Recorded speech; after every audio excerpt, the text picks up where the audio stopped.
జంగారెడ్డిగూడెంకు చెందిన ఏపీ ఆర్యవైశ్య మహాసభ అధ్యక్షులు చిన్ని రామ సత్యనారాయణ జనసేన పార్టీలోకి చేరారు. ఈ కార్యక్రమానికి రాష్ట్ర పర్యాటక శాఖ మంత్రి దుర్గేష్, రాష్ట్ర కార్యదర్శి తాలూరి రామ్ ముఖ్య అతిథులుగా హాజరయ్యారు.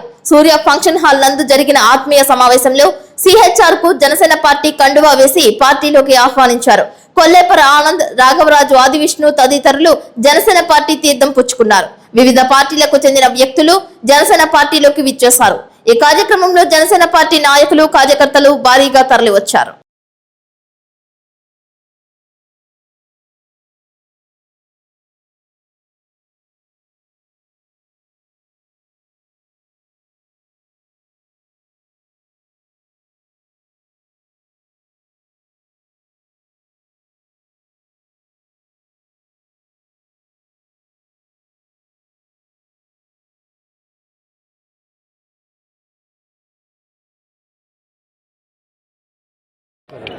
రాజకీయంగా అత్యంత చైతన్యవంతమైనటువంటి జంగారెడ్డిగూడెం ప్రాంతంలో ఇవాళ పోల్నాటి బాబ్జీ గారి ఆధ్వర్యంలో ఇంత పెద్ద ఎత్తున నాయకులు, అన్ని కులాలకు చెందినవారు, ప్రధానంగా ఆర్యవైశ్య కులానికి చెందినవారు, ఇతర కులాలు, ఇతర మతాలకు చెందిన అనేక మంది జనసేన పార్టీల్లో జాయిన్ అవడం అనేది చాలా ఆహ్వానించదగ్గ పరిణామం. ముఖ్యంగా పవన్ కళ్యాణ్ గారి యొక్క నేతృత్వంలో జనసేన పార్టీ అత్యద్భుతంగా ముందుకు వెళ్తున్నటువంటి సందర్భంలో కూటమి ప్రభుత్వం ఈ రాష్ట్రానికి ఒక పక్కన ముఖ్యమంత్రి చంద్రబాబు నాయుడు గారు, మరో పక్కన పవన్ కళ్యాణ్ గారు, వీరిద్దరికి పైన నరేంద్ర మోడీ గారు కలిసి నడుపుతున్నటువంటి డబుల్ ఇంజిన్ సర్కార్ అద్భుతమైనటువంటి కార్యక్రమాలను రూపకల్పన చేస్తూ వాటన్నిటినీ ప్రజలకి అందుబాటులోకి తీసుకొస్తున్నటువంటి ఈ సందర్భంలో రోజు రోజుకి జనసేన పార్టీ గ్రాఫ్ పెరుగుతూ ఉంది, కూటమి గ్రాఫ్ పెరుగుతూ ఉంది.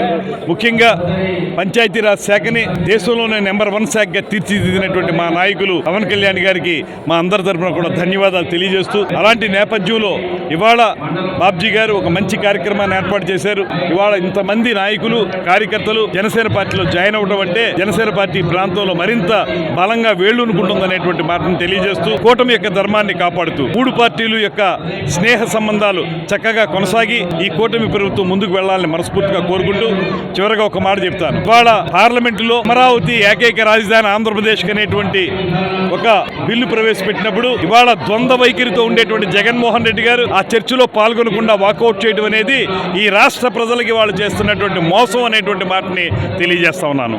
వారు ఆ రోజున 30,000 పైచిలకు ఎకరాలు ఉండాలి, తప్పనిసరిగా మేము సహకరిస్తామని అసెంబ్లీ సాక్షిగా చెప్పి అధికారంలోకి వచ్చిన తర్వాత 3 ముక్కలాట ఆడి ఇప్పుడు అందరూ కలిసి సాధించుకుంటున్నటువంటి అమరావతిని 50,000 కోట్లతోటి అన్ని సౌకర్యాలు కల్పిస్తూ అద్భుతంగా ముందుకు సాగుతున్నటువంటి అమరావతిని ద్వేషిస్తూ వ్యతిరేకంగా వాకౌట్ చేయడం అనేది నీచమైనటువంటి కార్యక్రమం. అదే కాకుండా ఆయన పవన్ కళ్యాణ్ గారి మీద చేస్తున్న వ్యక్తిగత విమర్శలను కూడా తిప్పికొడుతున్నాం. మేము ఇవాళ మీరు ఏ రోజు కూడా మంచి పరిపాలనా దక్షుడిగా పేరు తెచ్చుకోలేకపోయారు.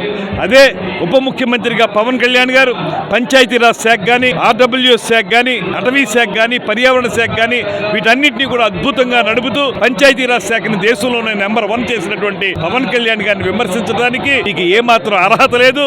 మీరు ఉమ్మేస్తే, ఆకాశం మీద ఉమ్మేస్తే ఆ ఉమ్ము వచ్చి తిరిగి మీ మీద పడుతుంది అనేటువంటి మాటని తెలియజేస్తూ, ఇలాంటి మూర్ఖపు వ్యక్తిని ప్రజలు అందుకే 11 సీట్లకు పరిమితం చేశారు. రేపు ఎన్నికల్లో మళ్ళీ 11 కూడా కాదు 0 సీట్లతో మీకు సరైనటువంటి సమాధానం చెప్తారనేటువంటి మాటను తెలియజేస్తూ ఇంత గొప్ప కార్యక్రమాన్ని ఏర్పాటు చేసిన బాబ్జీ గారికి మరొక మారు ధన్యవాదాలు తెలియజేస్తూ సెలవు తీసుకుంటాను. నమస్కారం. జై జనసేన.